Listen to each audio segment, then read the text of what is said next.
Oh, greetings and welcome back to the channel. We just had to stop off and refuel and replenish everything. So we just thought we'd feed our minds with something. And we've got something really weird for you. Since 1915, they've been manipulating the weather. This is actually a weird story. So take a listen. If you had a bunch of chemicals and you built a tower, could you make it rain? No. Well, that's the subject of tonight's weird weather. In the early 1900s, there was a gentleman who said he could make it rain. Charles M. Hatfield. Well, he said for $50, he could deliver. Well, Los Angeles farmers said, we need rain. Will you make it rain? He did. And they were so happy, they paid him $100. Well, there was a lake in the area, Lake Hemet. He said for $4,000, he could deliver 4 inches of rain. So he made this tower and he mixed up some chemicals. Guess what? 11 inches of rain fell and it rose 22 feet. Operators say it was the best bargain they'd ever had. There was another area that needed it. San Diego City contracted him to fill Lake Marina in 1 year. If he did it, $10,000. If not, he didn't get a penny. January 1st, he put his towers up and started sending his chemicals away. January 5th, it began to rain. January 10th, heavy rain kept going. And by January 15th, it had been a downpour for nearly 5 days. Okay, so the rain did come, and apparently it was Hatfield that was doing it, but look what happened after that.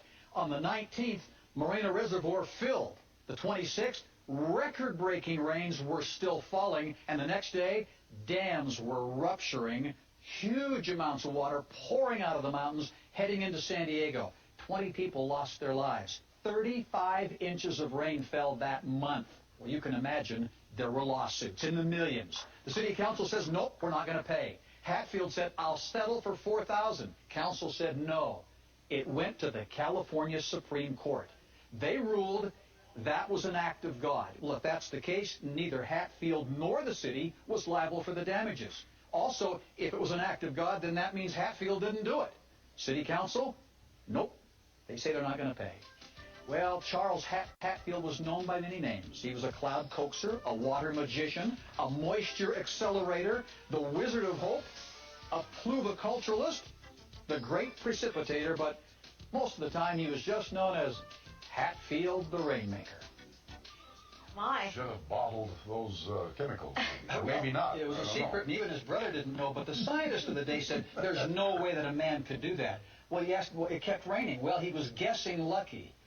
Well, he guessed really, really lucky. But didn't get his money. Well, no, he didn't get his money. We'll have to find out what happened to him someday.